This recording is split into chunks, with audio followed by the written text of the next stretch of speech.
buenas tardes, buenos días y buenas noches, depende de donde nos estés viendo y cuando nos esté viendo, ¿no? Estamos aquí en una nueva entrevista de con té de teología y hoy nos tomamos aquí el té con nuestro amigo y es de la casa también, ¿no? A Marco Aurelio Álvarez desde Barranquilla, Colombia.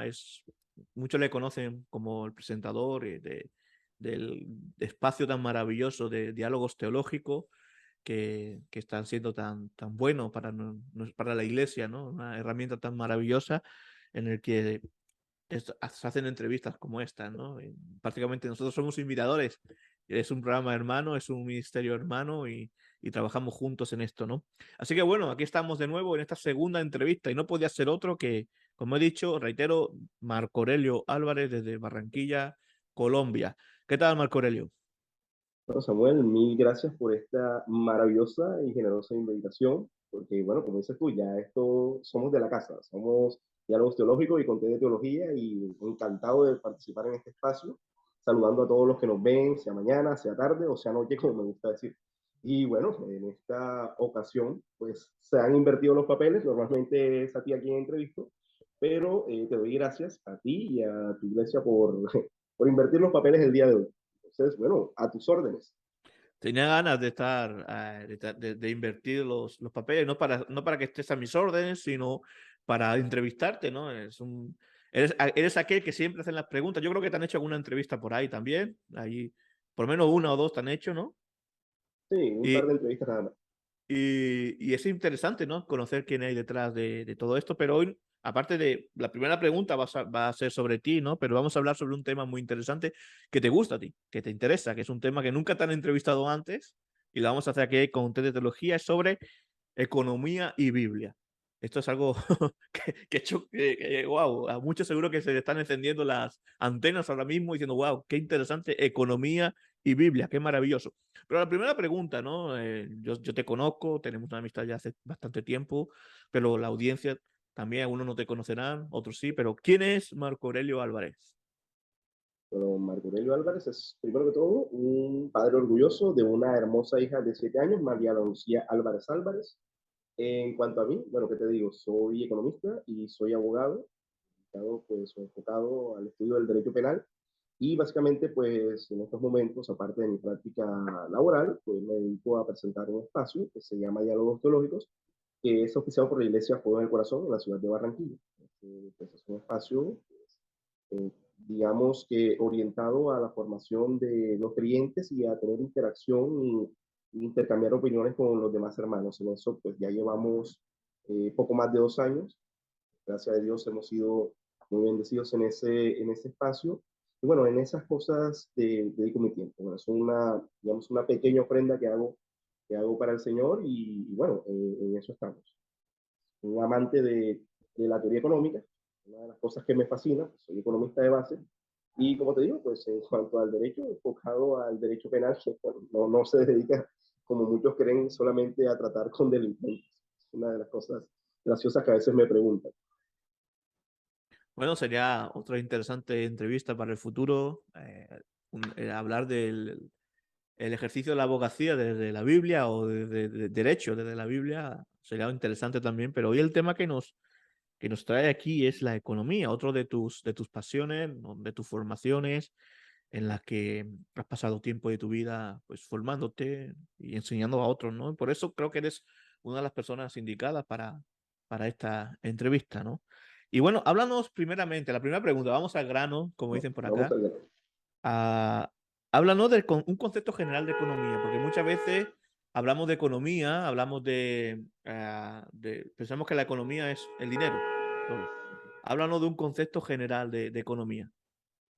Bueno, básicamente cuando hablamos de economía, hablamos de muchas cosas. Resulta que hasta hace unos 30 o 40 años, no más de 50, se pensaba que la economía era una ciencia social, que lo es, por cierto, es una ciencia social, que se encargaba del estudio de la producción, la distribución y el consumo. Pero eso era una definición que hoy en día es inaceptable porque se asocia con una escuela particular o con un pensamiento que llamamos malamente de izquierda. Entonces, lo primero que hay que definir es que efectivamente la economía es una ciencia social que estudia al ser humano en diversas dimensiones. Es la teoría microeconómica y la teoría macroeconómica por un lado, por decirlo de alguna forma. También estudia los aspectos más fundamentales de la sociedad. Por eso es que ella se hermana con ciencias como la sociología, la historia, el derecho, y algunos han llegado a decir, como este premio Nobel de Gary Becker, que la economía es lo que hacen los economistas. Entonces, claro, Jeremy Mann, que es un economista bastante reputado, tiene uno de los manuales más queridos por acá, por estos lados, junto con Paul Samuelson, llegaron a afirmar alguna vez que la definición de economía depende del economista al que le preguntes. ¿Por qué? Porque pues, la economía bien puede abordar temas sociales o puede abordar temas individuales, dependiendo de cómo lo veas. A mí me gusta, digamos, verlo desde el punto de vista de Samuelson. Samuelson pues tenía, bueno, el primer Samuelson y de pronto el Samuelson intermedio, el profesor Paul Samuelson, que fue también premio Nobel de Economía, que también es uno de los, digamos, de los pensadores que siempre se nos vienen a la mente y es uno de los pilares de la ciencia. Paul Samuelson decía que la economía habla de la sociedad y del ser humano, su síntesis neoclásica. Entonces, obvio, cuando hablamos de economía, pues hablamos del individuo en sociedad y del comportamiento de la sociedad. Ahora, esto podría asociarse con la sociología, ¿no? Pues los economistas tenemos una hermandad con los sociólogos, pero la economía no es lo mismo. Entonces, la economía aborda las decisiones que toma el ser humano, las decisiones que toman las empresas, los recursos que poseen los individuos, los estados, cómo se administran unas casas. Entonces, todas estas cosas se unen. Otra de las definiciones que se le da de la ciencia económica es, recuerdo la que dio, y es muy famosa, la que dio John Maynard Keynes, bueno, aquí le decimos Keynes, allá creo que le dicen Keynes, no sé cómo lo pronuncian allá en España, eh, según la cual la economía es, o el economista más bien, es la mezcla de tres cosas, una rara mezcla de historiador, es filósofo y matemático, y parece ser que los programas de economía en el mundo están diseñados de esa forma. Claro, tú abordas los problemas de la sociedad desde esas tres perspectivas. Hoy en día, pues la economía se ha matematizado, es la queja de algunos estudiosos leyendo mal a von Mises. Y se ha dicho que la economía se ha centrado últimamente simplemente en los aspectos administrativos y en la búsqueda del lucro. Eso puede ser cierto, pero no es tan así. A mí me gusta decir lo siguiente, que para entender la economía hay que entender sus pilares. ¿Cuáles son los pilares de la economía? Hombre, la teoría económica, el pensamiento económico, la historia económica y la teoría económica. Bueno, creo que ya mencioné la teoría económica, pero ¿qué es lo que pasa? Que la teoría económica tiene dos grandes corrientes, la microeconomía y la macroeconomía. Yo debo decir que pues, soy más microeconomista que otra cosa, y la macroeconomía, pues es lo que la mayoría de las personas entiende como la administración de los países. La historia económica, que es básicamente la historia de la humanidad y cómo pues a través del tiempo han administrado los recursos, las diferentes culturas, países y naciones, y los cambios que han tenido ella en el tiempo.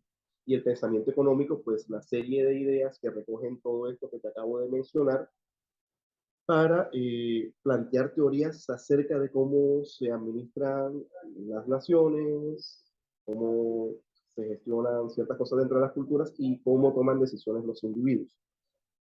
Por último, a todo eso se le suma el aparataje matemático, que es otro de los componentes pues, de la teoría económica. Sin un aparataje matemático, pues no se puede hacer economía. Pero ojo, no se está diciendo que la matemática debe subyugar a la economía, sino que es una herramienta pedagógica de la misma.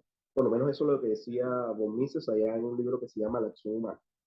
Entonces, grosso modo, esa es una síntesis de lo que sería más o menos la carrera de economía. Como te digo yo, pues yo soy más amante de la teoría microeconómica que otra cosa. Interesante. Y esto que estás comentando, ¿no? La palabra en sí, etimológicamente, viene del griego, ¿no? Oikos. Sí, claro, Y administrador de la casa, o correcto. economos. Y esto es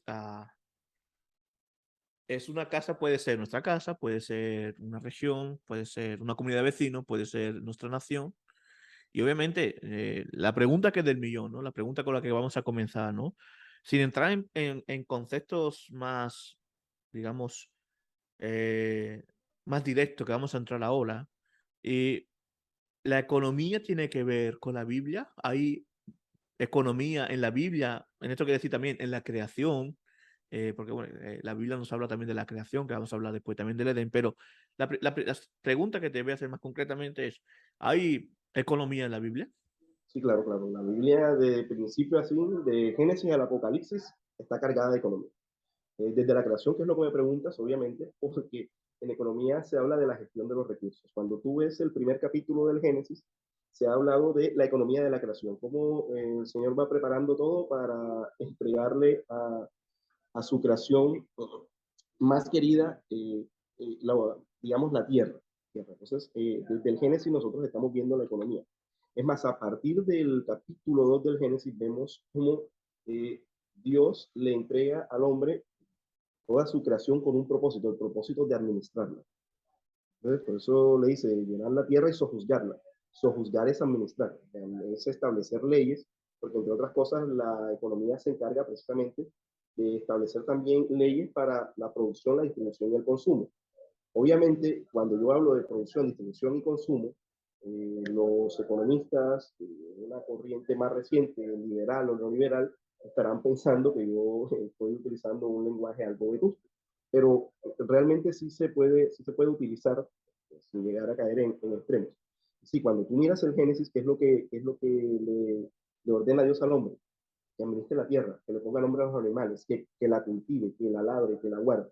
Estos son aspectos que la economía aborda, porque son a partir de ahí que se resuelven una serie de problemas. El hombre está plantado en la tierra para, digamos, juzgarla, para hacer, digamos, que la tierra cumpla la función para la cual fue creada. Tiene que cuidarla. Entonces, desde el Génesis, claro, nosotros estamos viendo economía y lo vamos a ver desde el Génesis hasta el Apocalipsis. Todos los grandes temas de la economía, el empleo, la producción, la escasez, la inflación, eh, las decisiones que se toman en el hogar, todas esas cosas los vas a ver tú retratados en la Biblia y se les puede dar, pues, obviamente, aparte de la interpretación teológica, histórica, antropológica y las demás aristas que tienes, una interpretación perfectamente económica. Ahora, la primera orden que se le dio al hombre, sojuzga la tierra, tienes que cuidar de ella. Un economista, ¿qué es lo que hace? Da recomendaciones de cómo debe administrarse correctamente la casa. Con eso fue que partimos. Entonces, imagínate, bueno, Dios le entrega esta gran casa, no vayas a pensar que me estoy refiriendo a la casa común de lo que estás hablando ahora de los ecologistas, sino que le entrega al hombre su creación y le dice, bueno, te he dado las habilidades necesarias para que tú la administres. Tienes todo claro, todos los recursos a la mano, entonces haz buen uso de ellos, que es básicamente lo que propone inicialmente la economía, que es una ciencia, que también es otra de las definiciones, que aborda el problema de la toma correcta de decisiones. Bueno, tremendo. Muy interesante lo que estás comentando, una interpretación económica de los hechos de la Biblia, de lo que tenemos en la palabra de Dios. Esto es un tema interesante. No sé si, bueno, después te voy a preguntar por algunos libros, si hay algunos libros por esto, pero lo que estás comentando da para escribir un libro, o sea, da para hacer un libro Sí, sí, sobre eso. es que todos los economistas han sacado ejemplos de la Biblia. Es más, todos los economistas que llamamos hoy en día clásicos eran clérigos o eran profesores de teología natural, como en el caso de Adam Smith. David Ricardo es otro tanto, que también era de ascendencia judía, después se convirtió al cristianismo. Carlos Marx, que fue educado a los pies de rabinos judíos. Tomás Robert Malthus, todos ellos, la primera generación de grandes economistas eran todos o clérigos o personas muy versadas en la Biblia. Pues obviamente Ujú. de ahí vamos a encontrar cualquier cantidad de ejemplos. Es más, la Biblia ha inspirado algunos de los modelos más importantes en materia de teoría económica. El famoso modelo de consumo intertemporal de Irving Fisher, que se ganó el premio Nobel por allá por los 70, 80 del siglo pasado. Es un modelo sacado de las páginas de la Biblia, del Génesis, realmente. Ujú. Qué interesante. La verdad, bueno, ya hemos hablado ya de la primera parte de la Biblia, la primera parte de Génesis, que nos hablan del Edén, de la creación. Tenemos ahí estas pautas que has comentado, son maravillosas.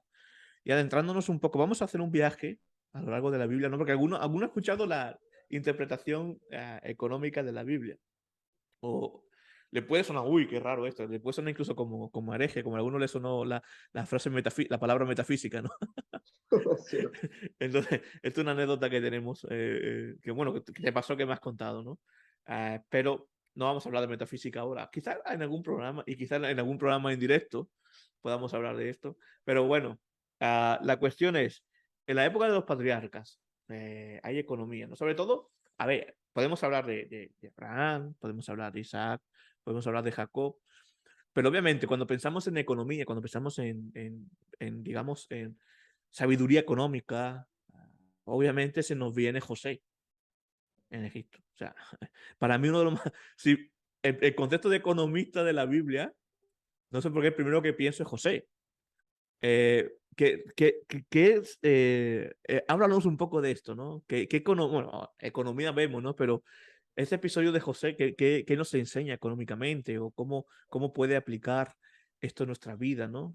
Cuéntanos.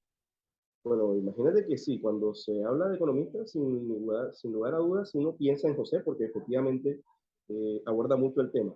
Pero respondiéndote a la primera parte de la pregunta, por supuesto, cuando hablamos de los patriarcas, se puede hablar de economía y se puede hablar de las costumbres comerciales que tenían. Todos los patriarcas eran comerciantes.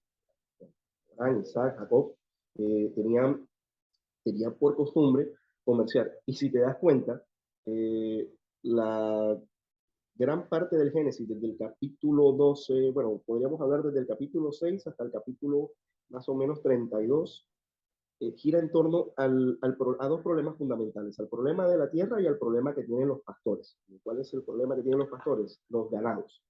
Porque el ganado, curiosamente, aparece en la Biblia como un tipo de moneda. Cuando una persona se consideraba rica era porque una persona era abundante en ganado, y ahora uno podrá pensar, bueno, sí, pero ¿por qué eso? Porque precisamente el Génesis te está relatando la forma cómo comerciaban en el mundo antiguo, cuando el tipo de dinero era un animal, pues tú cambiabas un animal por lo que necesitabas o por un conjunto de cosas, y entonces vemos un primer tipo de economía o de práctica comercial. Mira que todos los patriarcas no solo regateaban, sino que enseñaban a regatear. El caso de Jacob con su suegro Labán, Mm. es una historia de una treta entre comerciantes, es una tensión entre comerciantes de que uno se estaba enriqueciendo a costillas del otro, entonces uno mermaba y el otro crecía y viceversa, tenían una tensión a lo largo del tiempo. Tan astuto era Jacob que se dejó engañar 10 veces. 10 veces me has cambiado el salario, le decía a su suegro Labán. Entonces, le tocó escapar de su suegro porque él ya había mentido y había hecho, y le había enseñado también a comerciar y a mentir. Ahora, uno de los mejores comerciantes de la Biblia, Abraham. Abraham era una persona que hacía muy buenos negocios. Buenos negocios. Tú recordarás por allá el capítulo 3 del libro de Génesis, cuando ya tiene que comprar con otro comerciante la cueva de Mapela para enterrar a su esposa. Hay un pasaje muy interesante, déjame buscarlo, creo que está voy a ver aquí mi Biblia, sé que es el capítulo 23, déjame buscar el versículo exacto. Y te digo que hay una frase que me llama a mí la atención, como decimos acá, y es la que sintetiza algo que te voy a decir en este momento, que tiene que ver con la moneda, el capítulo 23 del Génesis, aquí estoy. Y, sí, señor. 23, 23. Dice aquí el versículo 16. Entonces Abraham se convino con Efrón, que era el comerciante del que no recordaba el nombre, y pesó Abraham a Efrón el dinero que dijo en presencia de los hijos de Ed, 400 ciclos de plata de buena ley entre mercaderes. Ahora, este solo versículo nos sintetiza todas las prácticas que había entre mercaderes en el mundo antiguo. Tenía que ser una plata de buena ley. ¿Por qué tenía que ser una plata de buena ley? Porque lo que te está diciendo el versículo es que los dos eran, en cierta forma, y espero que esto no sea ofensivo para nadie, eran estafadores. Los mercaderes, pues, tienen muy mala fama porque contaban con dos o tres tipos de pesas. No solo pesan la plata entre ellos, sino que en presencia de testigos, para que se notara que la transacción era una transacción efectivamente justa y que no iba a haber ventaja en la misma. Y que aparte de eso, eran 400 ciclos de plata, y 400 ciclos de plata para el conteo de la época era una fortuna, no fue simplemente una operación inocua, no, ahí hubo toda una transacción, todo un negocio que tenía que llevar, digamos, unas características. Es más, te narra todo el capítulo 23 que la muerte y la sepultura de Sara fue posteriormente, digamos, el pretexto para una puja económica. Para ponértelo en términos más actuales, de la misma forma en que se compra una gran compañía hoy en día, se estaba comprando la cueva donde se iba a sepultar a Sara. La misma puja, te la está describiendo así el Génesis y lo queremos poner en términos de negocios en estos días. Y eso es muy importante y da mucha risa que te dice, hombre, vamos a transar en una moneda que sea dura, por decirlo de alguna manera, una moneda que sea confiable. Y no solo tiene que ser confiable, sino que tiene que ser de buena ley entre nosotros. O sea, imagínate todo lo que te está diciendo el pasaje. Para que ninguno de los dos saque ventaja, tengamos testigos, pesemos bien el dinero, quizás 2 o 3 veces, y aparte de eso, dejemos pactado que esto va a ser así. Eh, Imagínate. Perdona, Marco Aurelio, antes de hablar de José, ese tema, estás tocando a Abraham, ¿no? Y Abraham, Sí, claro, estoy tratando de hablar. hay un tema muy, ahora que estás comentando de Abraham, no quería pasar la página sin recordar, ¿no? Sí, era un negociante, ¿no? Y esa negociación tan entrañable, a mí me parece entrañable ese pasaje que tiene con Dios en Génesis 18-19, que tiene con Dios para intercediendo, negociando para que Dios no destruya Sodoma y Gomorra. O sea, es increíble. O sea, este capítulo, este pasaje, wow, estás viendo un economista también ahí, ¿no? Sí, claro, está regateando con el mismo Dios. Es más, llegó a un punto en que dijo, "Oh, ya mejor no pido más porque estoy pidiendo demasiado". Eso fue justo antes de la destrucción de Sodoma y Gomorra. Van Mm. a rescatar a, van a rescatar a su siervo, bueno, a su sobrino Lot, que entre otras cosas, Lot, a veces lo pasamos por alto también, pero Lot era un gran administrador. Lot llegó a ser una persona sumamente importante en Sodoma y Gomorra porque se dice que se sentaba a la puerta de la ciudad y solo se sentaban a la puerta de la ciudad o los gobernantes o los administradores financieros. Correcto. Imagínate, o sea, pues, Lot, ¿y cuál fue el problema que causó la división entre Abraham y Lot? Un problema económico. Nuestros ganados no pueden convivir juntos, tenemos demasiado y están peleando nuestros pastores. Es decir, ven acá, imagínate la famosa pelea que terminó allá a finales de los 90 entre la Coca-Cola y Pepsi. Y ven acá, no podemos estar juntos. O tú buscas tu nicho de mercado y yo busco el mío, o aquí nos vamos a matar entre los dos. Entonces, y eso es curioso, que eso en economía también se ve. Eso se llama el problema de la empresa líder y seguidora. Si quieres, yo sé que tú eres una persona muy acuciosa, que puedes investigar ese tema y te vas a dar cuenta que va a llegar un punto, y es una cuestión de racionalidad económica, en que cuando hay dos empresas sumamente grandes, una de ellas decide, hombre, yo voy a ser la seguidora, no me interesa seguir compitiendo porque voy a gastar más recursos de lo necesario y no te voy a alcanzar. Esa fue la decisión que aparentemente tomó Abraham, porque le dijo a Lot, bueno, te voy a dar la ventaja. Aquí tienes toda la tierra enfrente, escoge tú. Si tú vas para la derecha, yo me voy para la izquierda, y si tú vas para la izquierda, yo me voy para la derecha. Y esto es lo importante porque desde el punto de vista económico, ¿qué fue lo que vio Lot? La llanura, ¿cierto?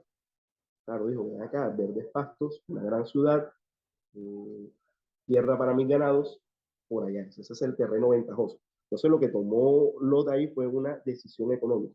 Y Abraham, pues dijo, bueno, aparentemente yo tomé una mala decisión, pero vale más mi paz que la riqueza que podría tener en esa ciudad.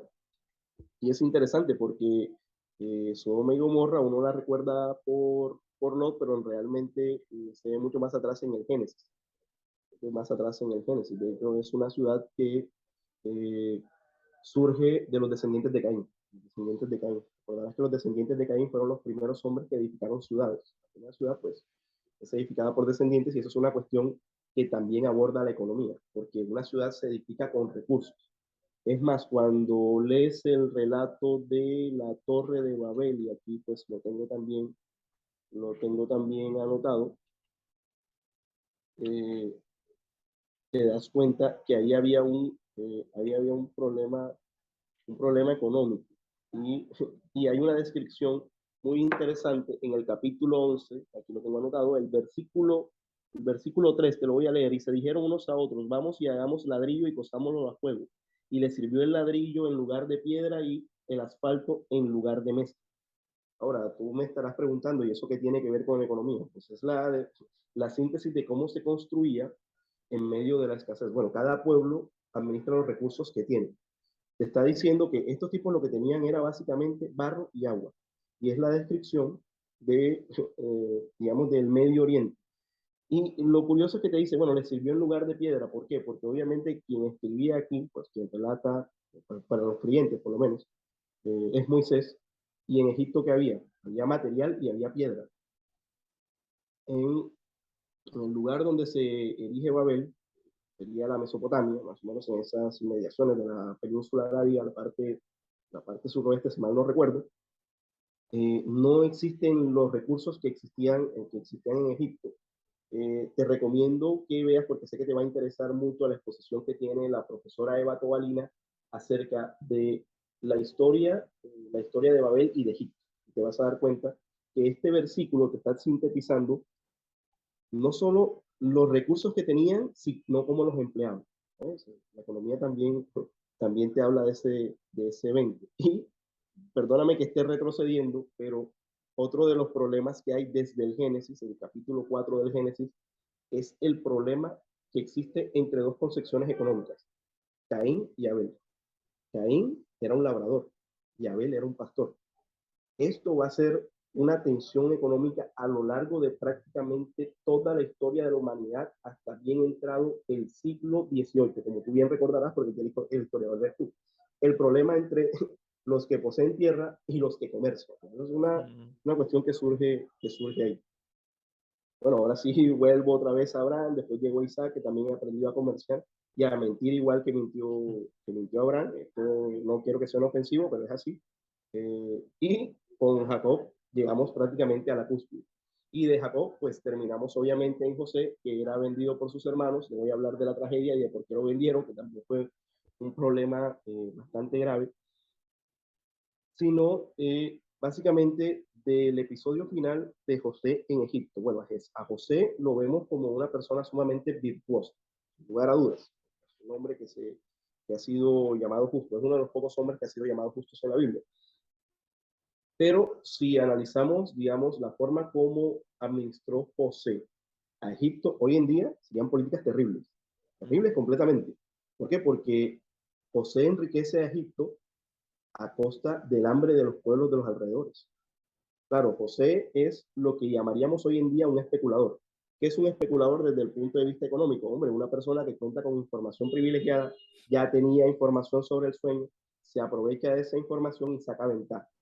¿Qué es lo que hace José? Bueno, lo que hace José es decir, bueno, ven acá, lo que tienes que hacer es ahorrar, ahorrar. Y eso me recuerda el modelo que te mencioné ahorita, de Irving Fisher, el modelo de consumo intertemporal. Ahorra en tiempo de vacas gordas, tiempo de vacas gordas. Luego, cuando venga el hambre en tiempo de vacas flacas, y así vas a venderle a los pueblos de alrededor y todavía vas a tener para consumir tú. Ahora, lo interesante es que en economía todavía existe, los macroeconomías todavía tienen en su léxico ese adagio de las vacas gordas y las vacas flacas. Claro, en tiempo de bonanza se habla de vacas gordas y en tiempo de escasez de vacas flacas. Y el economista generalmente no sabe ni de dónde salió el dicho. Bueno, el dicho salió del Génesis. Ahora, otra de las cosas que te dice el Génesis es que te describe cómo fue el proceso de la bonanza en Egipto. Claro, ¿de dónde salen las vacas gordas? Del río.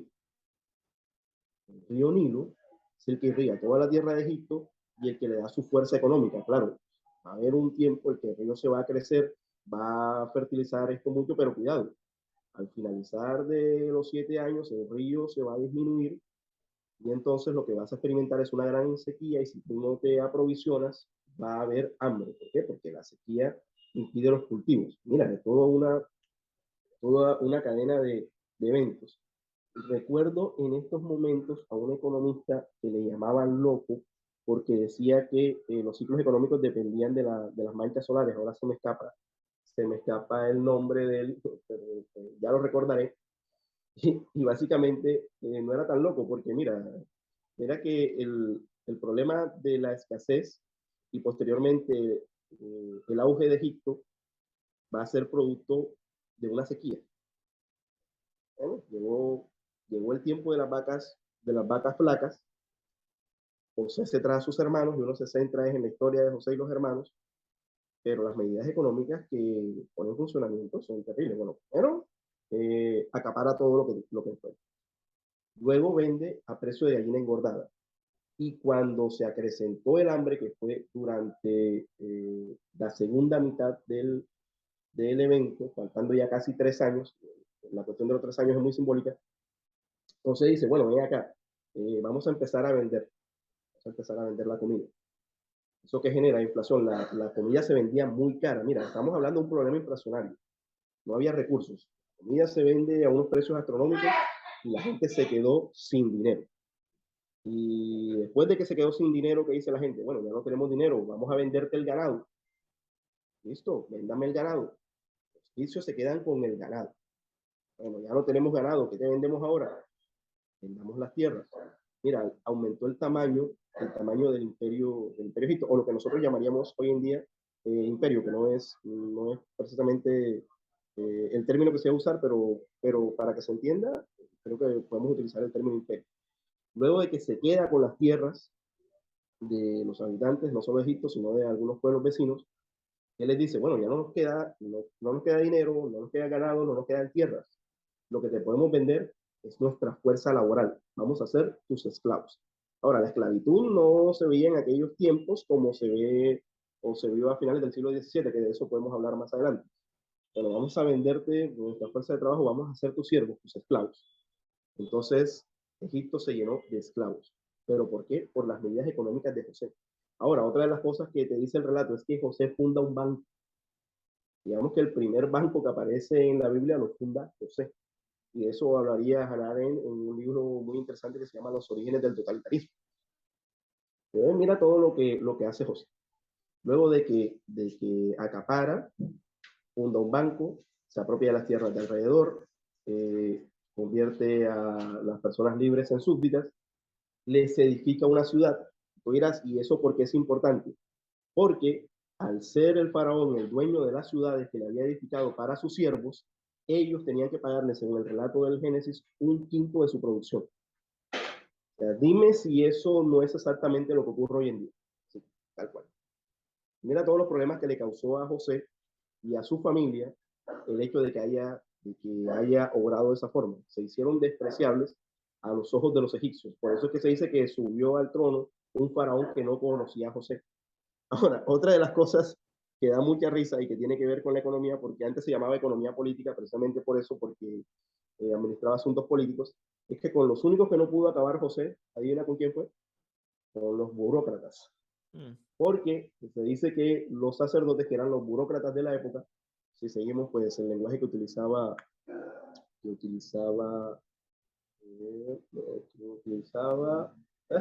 lo tengo aquí a mis espaldas y ahora se me olvida, más beber. Eh, los sacerdotes fueron los primeros burócratas de la historia. Entonces, mira todo el entramado económico que hay ahí. Entonces, es una cosa interesante. Ya para ese momento se estaba hablando del dinero, pero el que nos habla de dinero por primera vez en la Biblia es Abraham, por lo que te comenté. Espero no haber Interesante. hablado mucho. No, no, y para eso te he invitado, para que nos explique, nos comentes y todos estos temas que pocas veces se hablan y que poco y que poco se entiende. Si no se habla, no se entiende, ¿no? Muchas veces, ¿no? Y hemos hablado hasta José, todo esto, Egipto. Bueno, podemos entrar un poco más ahí, pero vamos a avanzar un poquito más. Eh, ya no tanto con el tema de los patriarcas, ya avanzamos al Éxodo, bueno, Éxodo, no solo el Éxodo, sino Levítico, Números, Deuteronomio. La ley de Dios, ¿nos habla de economía?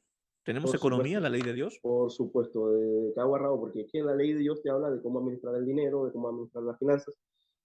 No le pongas bozar al güey que trilla. Guau. Así de entrada. No le pongas, pues, eso es una cuestión estrictamente económica. Ven acá, no maltrates a tu medio de producción, así, de entrada. O sea, lo está diciendo. Y claro, y por eso es que Pablo En el Nuevo Testamento recitará nuevamente ese versículo, dice, el obrero es digno de su salario. Lo que te está diciendo ahí, hey, no oprimas, no oprimas al animal y no oprimas a tu trabajador. Mira que el problema del éxodo, que va a dar lugar a todo, posteriormente, a todo lo que sería el cuerpo de leyes mosaicas, es un problema laboral. Los hijos de Israel estaban siendo oprimidos en Egipto por las políticas que se estaban implementando por parte del faraón, y pues obviamente muy aparte de todo el tema espiritual y todo el tema teológico que no descartamos, porque obviamente aquí, lo digo de paso, estamos hablando entre creyentes. Yo soy un creyente convencido, un cuasi literalista, como me gusta decirlo. Entonces, sin dejar al lado todos esos aspectos espirituales, hay que decir que todo, absolutamente, o gran parte de lo que dice el Antiguo Testamento, la Torá, la ley, dada a partir del capítulo 20, yo diría que a partir del capítulo 19 del libro del Éxodo por consejo de Labán, habla de cómo administrar tu vida, y de eso habla la economía. Entonces, cuando te dicen, bueno, ven acá, cuando salgas, como en el caso de número, las leyes sanitarias, cuando salgas al combate, llévate instrumentos sanitarios porque vas a contaminar. Claro, eso es un problema que aborda la economía, lo que llaman economía ambiental. Cuida lo que estás haciendo. Cuando te hablan de la administración del dinero, cuando te hablan de que no seas avaro, de que no acumules, cuando se te manda, en caso de que vayas a tener un rey en tu nación, decirle, bueno, el rey se tiene que comportar de tal o cual manera para que el pueblo no sufra. Está diciendo cómo tiene que administrar una nación. Eso es pura economía, ¿no? Aquí pues podemos citar cualquier cantidad de versículos. Inclusive el tema de cómo construyeron el arca de la alianza y el tabernáculo. Es un tema económico. Se construyó a base de donaciones que habían traído de Egipto. De Egipto, sobre todo las alhajas de oro, las pieles, todos los materiales y los orfebres que hicieron ahí, y la paga que se tenía que darle a los orfebres para que realizaran esa obra. Entonces, eso es todo un tema de carácter económico. A Moisés se le dio una orden y se le dijo, bueno, ven acá, Dios te manda a hacer esto, hazme un arca y hazme un tabernáculo con tales y cuales dimensiones. Yo me imagino que Moisés se preocupaba porque se decía, ay, ¿cómo lo voy a hacer? No te preocupes, que para eso hay hombres idóneos. ¿Qué es lo que hacen normalmente los economistas? Los economistas, o los que llaman hoy en día tecnócratas, son personas a las que se contrata para que de alguna manera consigan hombres idóneos. Entonces, ahí podemos decir que Moisés estaba actuando por mandamiento de Dios como un economista. Vamos a buscar a Besalel, que creo que fue el que construyó el tabernáculo y el mobiliario. Y él se va a encargar de buscar a los hombres que van a realizar las obras de orfebrería, las obras de costura, la edificación y todo. Eso es todo un asunto económico. No es solamente una construcción civil, sino que necesita de la correcta dirección. Y eso se hace desde el punto de vista administrativo y económico. Entonces, claro, si tú me preguntas a mí, por supuesto, la sola construcción del tabernáculo tenía eso. El problema de los sacrificios. Sacrificios para pobres, sacrificios para medianamente acomodados y sacrificios para ricos. El Levítico te establece a ti que los pobres, bueno, no tienes para dar al menos un par de pajarillos. Pero si tú eres un rico, tienes la obligación de matar un cordero engordado o una vaca a la sábana si se puede. Entonces, mira, ahí te está sacrificando el sacrificio.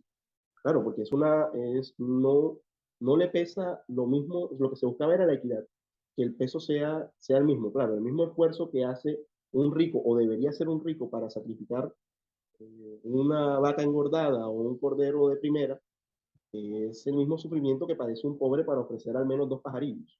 Entonces, claro, cuando tienes los sacrificios del Levítico y cómo se estratifican, cómo se dirigen a las personas para que todos pudieran hacer parte del servicio a Dios, estás hablándome en términos económicos y en términos, digamos, de estratificación, de, de peso, de progresividad, como dicen los expertos en impuestos, que es una cosa muy fea. Sí, y qué bueno eso que nos comentas, ¿no? De la ley de Dios, la relación que tiene con la economía. Y siguiendo nuestro viaje por la Biblia, tenemos el pueblo de Dios llega a la tierra prometida, tenemos el libro de Jueces, que es históricamente para mí es un reflejo de lo que sucede en el mundo, también los periodos económicos también, ¿no? Estamos Claro. bien, subimos, estamos más, viene nuestro ayudador, estamos arriba, volvemos a bajar, como muy cíclico, ¿no? Y se puede decir, ¿no? Que la economía también ha tenido épocas así en los países, ¿no? Un poco en este sentido, pero no me voy a detener mucho en esta parte de los jueces por el tiempo, quiero tocar más temas, pero ahí en ese periodo final, a punto de, bueno, que no está en el libro de jueces, pero estamos a punto de entrar al tema del tiempo de los reyes. Pero ahí hay un episodio que que me llamó la atención y te quería preguntar sobre él, ¿no? El libro de Ruth, Sí, esa claro. Que está en el transacción, periodo de los jueces, claro. esa transacción ya casi al final, ¿no? Estamos ahí hablando ya de cerquita ya al periodo de que nazca el rey David, ¿no? Entonces, Sí, claro. eh, esa transacción que hay entre Boaz y Ruth, ¿no? Se puede denominar una transacción económica. Sí, claro, es una transacción económica. Toda transacción es económica. Es que toda transacción es un cambio. Entonces, en economía, pues obviamente hablamos de transacciones. Hoy en día monetizamos todo, ya sea en físico, y eso es una cosa bastante importante, o en criptomonedas que son valores simbólicos, pero la transacción fue muy importante. Y si tú me preguntas a mí, sí, claro, tiene un peso económico porque es un contrato, es un acuerdo con unas reglas bien establecidas. Ahora, recuerda que para realizar esa transacción previamente hubo que agotarse una serie de pasos, que el pariente más cercano, que era el que tenía que rescatarla por la cuestión del levirato, no lo hiciera. Entonces, obviamente, vos estaba muy preocupado porque Ruth era muy hermosa y la cuestión de, de la hermosura en la Biblia también tenía su precio. Era digamos, una cuestión que se monetizaba. Y esto suena un poco grosero, pero es así. O sea, la belleza de la mujer valía más una mujer bella en términos estrictamente económicos. Esto suena algo grosero, que una mujer que fuera poco agraciada, porque o sea, eso estaba asociado a la virtud. Ahora, si tú miras el libro de los proverbios, se dice que la que administra la casa es la mujer. Se piensa erróneamente que la Biblia es un libro machista. No, la Biblia no es un libro machista. De hecho, la Biblia resalta las virtudes de la mujer y el papel que ella juega a lo largo de la historia. Es más, las mujeres son muy decisivas y sobre todo se te dice que y esto es un dicho que se piensa que es muy nuevo, pero en realidad tiene ecos muy antiguos, es que tú eres lo que es la esposa que tienes a tu lado. Sí, entrada. Tu esposa te lleva al éxito o tu esposa te lleva al fracaso. Y entonces, a lo largo de la Biblia, vemos cualquier cantidad de ejemplos de ese tipo. Pero cuando tú me preguntas así, claro, es una transacción sumamente importante. Y curioso, hasta eso te habla la Biblia, te reglamenta la forma de realizar las transacciones, sean comerciales, bueno, normalmente todas las transacciones son comerciales, pero cuando se hacen pactos, realmente lo que se hacen son acuerdos. Y los acuerdos son vistos desde dos puntos de vista, desde el punto de vista legal y obviamente desde el punto de vista económico. Porque cuando tú haces un acuerdo con alguien, lo que buscas es, por lo menos, el mutuo beneficio o sacar algo de ventaja. Eso es una cuestión así. No quiero sonar frío, pero cuando tú haces un acuerdo, un pacto con alguien, lo que estás firmando es un contrato. Y un contrato es Sí. eso, un acuerdo de voluntades. Es No sé si, curioso lo que estás comentando, ¿no? Y cómo el libro de Ruth en sí me llamó la atención, por eso te hago esta pregunta, porque en sí es un libro lleno de economía. Ellos se van, claro, sí, claro, tienen se que van de volver. Belén, de la casa de pan, por la escasez, curiosamente. Belén es casa de pan y en esa casa de pan no había comida. No había comida. Y es una cuestión, obviamente, eso tendrá un eco en el Nuevo Testamento, porque no necesariamente se estaba hablando del pan físico que alimentaba a los hijos de Israel, ya fuera el maná o ya fueran las codornices, porque pan no solamente es el maná, sino todo el sustento que le daba Dios. Y entonces ellos se van de esa tierra, que era tierra de pan, y se van a otra tierra y ya lo que experimentan es la escasez. Bueno, te toca devolverte allá porque allá es donde hay comida. Comida. Entonces, claro, cuando tú me dices así, te están repitiendo la historia de José en Egipto de cierta forma. Es, acá, por aquí estamos pasando mal, yo me voy donde mi pariente, y allá donde mi pariente, que hay comida, yo puedo vivir. Y ese va a ser el eco en el Nuevo Testamento de la parábola del hijo pródigo. El hijo pródigo se quedó sin dinero y dice, no, ¿sabes qué? En la casa de mi padre, el menor de los jornaleros vive mejor que yo. Yo me voy allá, le ruego, le pido perdón y que me contrate porque mi problema es de hambre. Oh, interesante, ¿no? Después vamos a hablar justamente antes de un poco de terminar. Antes de terminar, vamos a tocar el tema de Jesús y la economía, ¿no? Pero quiero seguir viajando. Estamos pegando saltos de Claro. gigante porque tenemos una hora Sí, más o sí, menos y en la Biblia vemos que está llena y podemos tocar muchos ejemplos de la Biblia y la economía, ¿no? Vamos al tiempo de reyes y también de los reyes hay muchos asuntos económicos, pero sin duda quién fue el rey que más prosperó económicamente, que más fue rico. Obviamente a mí se me viene a la cabeza Salomón. No sé Salomón. si hay otro por allá, pero a mí es que se me viene a la cabeza Salomón. Salomón es curioso que prospera económicamente, pero no le pide a Dios ser rico, sino sabiduría. Precisamente porque es que con la sabiduría es que tú haces riquezas. Mira, hoy Ay, en día se habla, hoy en día se habla de el valor del conocimiento. Mira, si tú lees cualquier libro de estos que son bestsellers acerca de cómo hicieron dinero los ricos, todos los ricos dicen, no, lo importante no es tener recursos, sino tener buenas ideas. ¿Quién tenía mejores ideas que Salomón? Él lo que pide es, acá, soy joven, soy un experto, dame sabiduría para regir a este pueblo porque yo no tengo las virtudes, bueno, en realidad David no es que tuviera muchas virtudes, las virtudes de mi padre. Mi padre, ayúdame. Entonces, cuando tú me hablabas del libro de los jueces, claro, el libro de los jueces es el preámbulo del libro de las crónicas y de los reyes, y de Samuel, Samuel, por decirlo de alguna manera, más de Samuel que de los reyes. Y si te das cuenta, el hilo conductor del libro es una declaración. No había en ese entonces rey en Israel, es decir, no había una cabeza que administraba las cosas, aparentemente, pero ya el Señor, desde el capítulo 18, 19 del Éxodo, decía, hombre, pero es que tú no necesitas reyes, tú necesitas son jueces, los jueces que yo voy a poner y les voy a dar sabiduría, y no solo les voy a dar sabiduría, sino para que no haya lugar a dudas, yo les voy a dar mi ley. Con eso te tiene que bastar.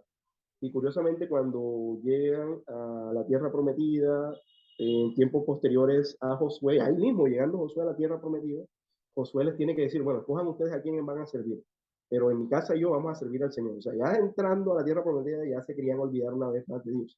Y era la generación nueva que había sobrevivido o que había nacido en el desierto. Entonces ya de entrada tenían un problema. No, no, no, ven acá, Dios me dio unas leyes, me dio un mandamiento, me dio un mandato también, entonces yo lo voy a cumplir, ustedes verán que van a elegir. Y esas palabras de Josué serán las mismas que va a repetir Elías en su sacrificio o en su disputa con los 400 profetas de Baal. Decidan, si el Señor es Dios, síganlo, y si Baal es Dios, bueno, síganlo ustedes.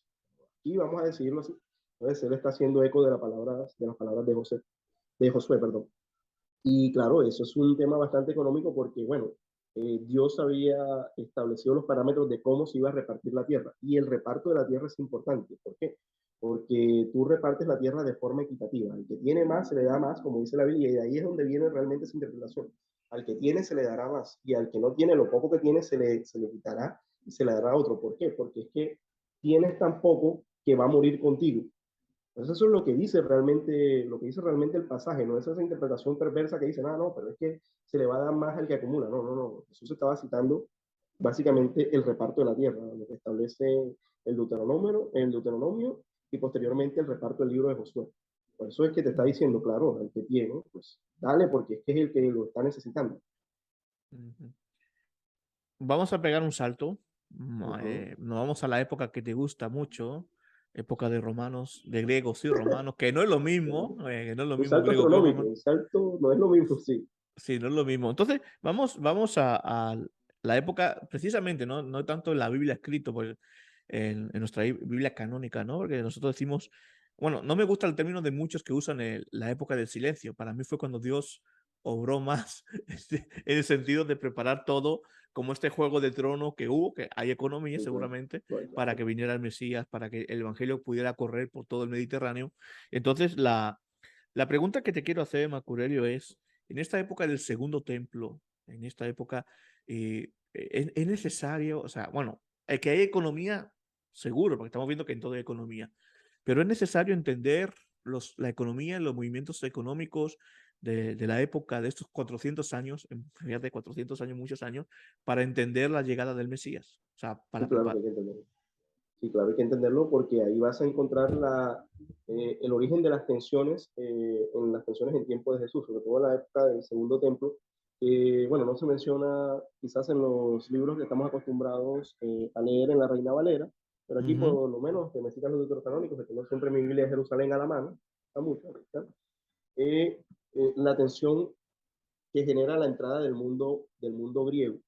¿Por qué? Porque una vez derrotados los persas, que eran el imperio que posteriormente subyugó que anteriormente había subyugado a los hijos de Israel, los griegos eh, son los que comienzan a, digamos, a permear con sus costumbres el mundo judío. En cuanto a economía se refiere, eso es muy importante porque aparece el tema de las monedas y el tema de los impuestos. El tema de los impuestos y el tema de la moneda es uno de los, digamos, de los puntos más importantes para poder entender toda la Sagrada Escritura. ¿Por qué? Porque para nosotros los impuestos, bueno, es el precio que le pagamos al Estado para que el Estado pueda sobrevivir y que nos preste bienes y servicios. Desde el punto de vista bíblico, no. El impuesto inicialmente es lo que tú le pagas a Dios, o de alguna forma el impuesto que Dios te impone a ti por todas las bendiciones que te ha dado. Pues el rescate de los primogénitos que aparece por allá en el libro de Números, que es el capítulo 4, te habla de eso, del ciclo del santuario y de lo que tú tenías que pagarle a Dios. Entonces, desde el punto de vista judío, solo se le pagaban impuestos a dos personas, al rey y al templo, que estaba sirviendo a Dios. Cuando las culturas del Medio Oriente, fueran los babilonios, fueran los persas posteriormente, y luego los griegos y después los romanos, imponían impuestos sobre los judíos, para ellos eran ofensivos porque en la mentalidad judía lo que tú estabas haciendo era que le estabas pagando tributo a sus dioses. Entonces, mira que esto es un problema no solamente monetario, sino un problema religioso. Entonces, de allí la pregunta que le hicieron a Jesús es correcto, está en Lucas 20, si mal no estoy, es correcto pagarle impuestos al César. Y Jesús, de manera muy provocativa, muy provocadora más bien, agarra una moneda, seguramente tenía la efigie de Tiberio, le dice, ¿de quién es la imagen que está en esta inscripción? Del César. Jesús les dice, trata al César lo que es del César y a Dios lo que es de Dios. Y nos quedamos con esa declaración que parece un poco enigmática. ¿A quién se la dice? Se la dice a fariseos y se la dice a saduceos, a los que tenían el negocio del templo y de la doctrina. Ahora, en el templo, en el libro de números, tenías que pagar con una moneda especial, no podía ser cualquier moneda. Pero ya en la época de Jesús, a instancias de los griegos y posteriormente a instancias de los romanos, se estaban recibiendo monedas de todo tipo porque, como decía un candidato a la presidencia de mi país, plata es plata. Eso era una aberración desde el punto de vista de una persona, digamos, hoy en día conservadora. Entonces se quedan callados. Mira que el problema de la expulsión de los mercaderes en el templo era un problema económico. Ella había convertido el templo en una plaza de mercado porque, claro, estaban vendiendo o cambiando las monedas y sacando beneficios. Ese es todo el escándalo que hay. ¿No? Acá, esto ya no es carácter ritual, sino que me estás cambiando una moneda, me la estás vendiendo más alta en el caso que me toque comprarla, o simplemente a mí, para no cometer sacrilegio, tengo que pagar con esto.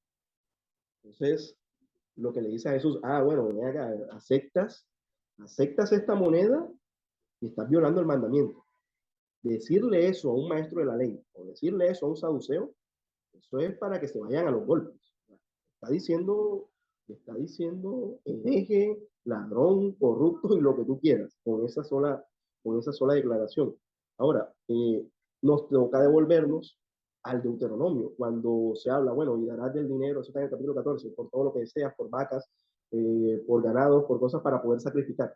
Claro, si tú ibas a un lugar muy lejano, te tocaba, bueno, de pronto se me muere el ganado, como temían los patriarcas en el camino, yo mejor vendo mi ganado, lo cambio por una moneda que sea, digamos, dura, y cuando llegue allá, con esa moneda compro lo que necesito para el sacrificio a mi Dios.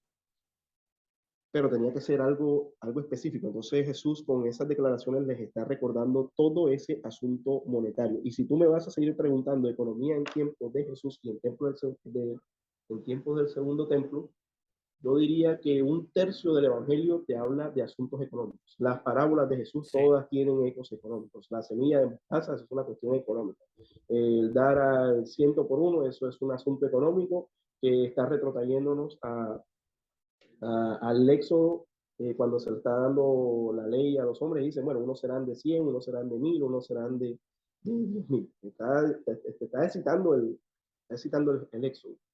Entonces, bueno, la parábola de la moneda perdida, es una parábola con carácter económico y monetario.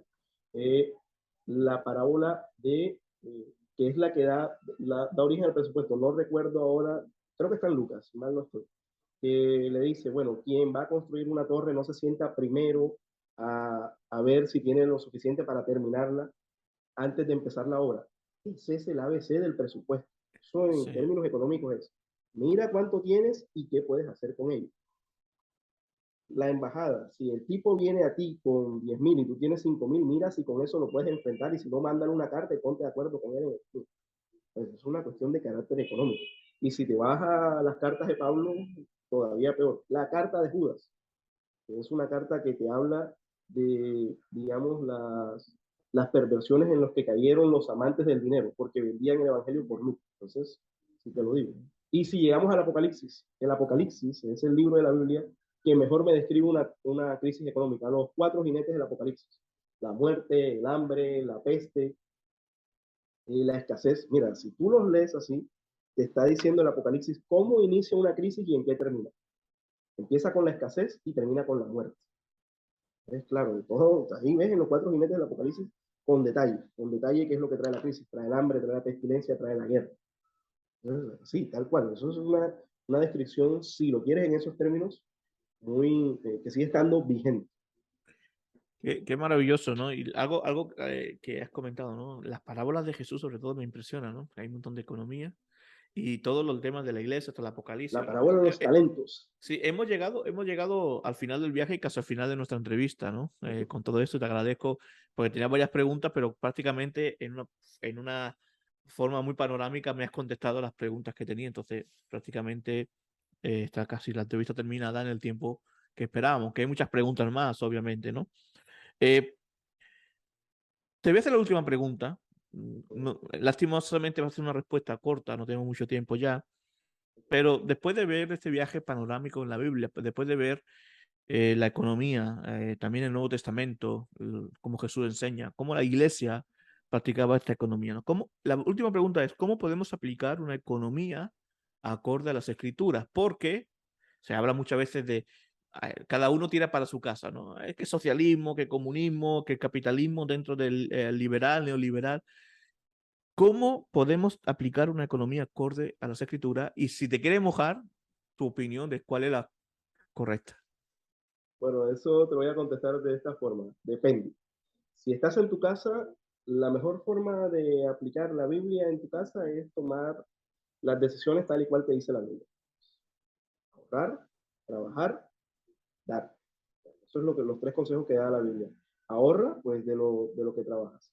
Dale a quien lo necesita, primeramente, obviamente, a Dios y a tu prójimo, y administra bien. Administra bien. Eso es lo que tienes que hacer. Y en materia, si llegas a ser un funcionario público, pues rígete también por los principios bíblicos, porque es que recuerda que la Biblia establece que cuando alguien va a ser un rey, en este caso, digamos que va a ser un administrador de recursos públicos, primero no puede acumular demasiado. Segundo, no puede gastar indebidamente. Por eso te habla del tema de los caballos. No acumules caballos y cosas que no vas a necesitar. Y lo tercero es no cargues al pueblo. Es decir, ten cuidado con los impuestos. Mira que los impuestos dividen reinos. Eso fue lo que causó la división en tiempos de Robán y Jeroboam. Y cargaron demasiado al pueblo y la tensión que había entre los del norte y los del sur estalló. Israel a tus tiendas y casa de David, cuida a los tuyos. Ujú. Estamos fuera de tiempo casi ya, pero voy a insistir una vez más, porque es la primera vez que tengo, no muchas veces tengo delante un economista y que conocerlo de la Biblia. Ah, ¿hay algún modelo actual que se parezca más a todo esto? Bueno, digamos que todos tienen un poquito, porque en la Biblia vas a encontrar temporadas donde lo que hay es bastante liberalidad, como digamos en tiempos de Saúl, que había mucha liberalidad. Vas a ver unos tiempos posteriores a Salomón donde lo que hay es bastante escasez. Vas a ver pues el tiempo de los jueces, donde lo que hay es prácticamente una economía muy rural. Entonces, dependiendo del lugar y del pasaje que cojas, pues vas a encontrar de todo un poco. No existe un modelo, llamámoslo así, o una política económica, dicho mejor, perfecta. Ya, pues, las naciones y las personas pues administran los recursos dependiendo de la forma que tienen. Yo sé que esto para un neoliberal, por decirlo de alguna forma, yo soy liberal. Es la escuela económica que me gusta, considero que es, digamos, no la escuela económica más perfecta, pero es con la que más me identifico. Y sé que para lo que digo, para un neoliberal es una locura. Él dice, no, no, no, el mercado haga absolutamente todo y el Estado no lo tenemos para absolutamente nada. Yo como liberal digo, bueno, a cada quien lo suyo. Necesitamos un equilibrio entre el Estado y el mercado.